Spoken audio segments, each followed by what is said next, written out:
This is not financial advice. It's not legal advice for entertainment and educational purposes only, and everything I say is my opinion. Please don't make any financial decision based on anything I say in these videos. That being said, hit the like button, subscribe button, all that YouTube algorithm stuff so you get the videos I put them out, see what I'm thinking, see me analyzing that data. Listen, I did a video yesterday on bail-ins, bail out, and maybe I didn't explain it properly, and that's my fault. But based on all the questions and everything about the FDIC, I felt that I needed to do an updated video and go into a more detailed explanation. FDIC is going to protect you. It's supposed to protect you, rather. It's supposed to protect you if you have $250,000 in that account or less. That's where FDIC is supposed to come into play. Okay? But here's the thing. If you have over $250,000 in that account, forget about FDIC. Forget about FDIC. It doesn't matter. The banks can take the funds, and if they don't balance out their budget, if they don't fix their problems, you might not see that money back. But when I said that FDIC might cause a major problem, here's why. When Madoff robbed all these people, when he robbed all these people in this 20-30-year Ponzi scheme, they went to SIPC looking to be made whole. And we all know that the SEC, the DTCC, FINRA, CFTC are not going to protect retail investors. They're not going to do it.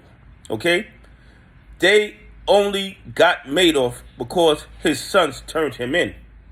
They were given evidence of Madoff robbing and stealing for years and did absolutely nothing.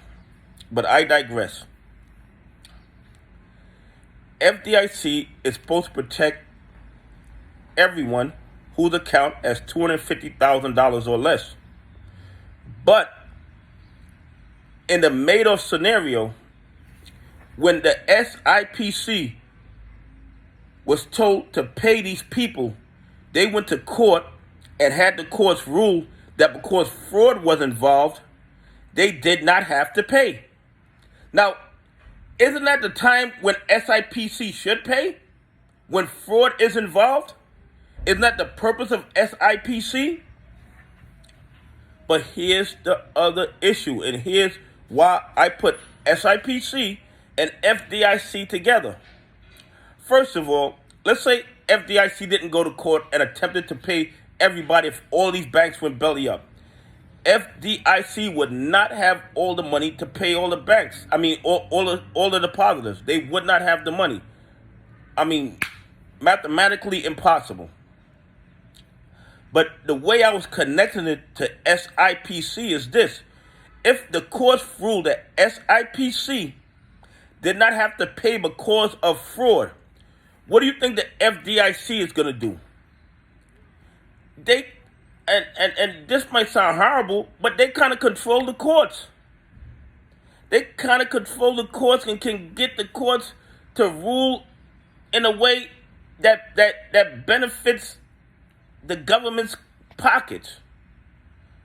So if SIPC did not have to pay because of fraud, you think it's beneath the FDIC to claim that the banks were conducting fraud and therefore should not have to pay?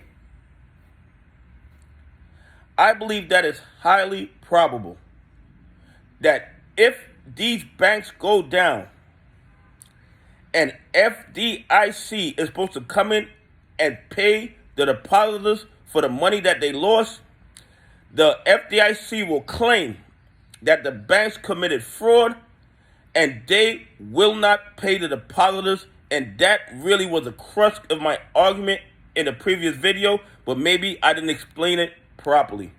Anyway, please leave some comments. Tell me what you think. If SIPC didn't pay because of fraud, do you think FDIC is going to claim fraud existed and not pay also?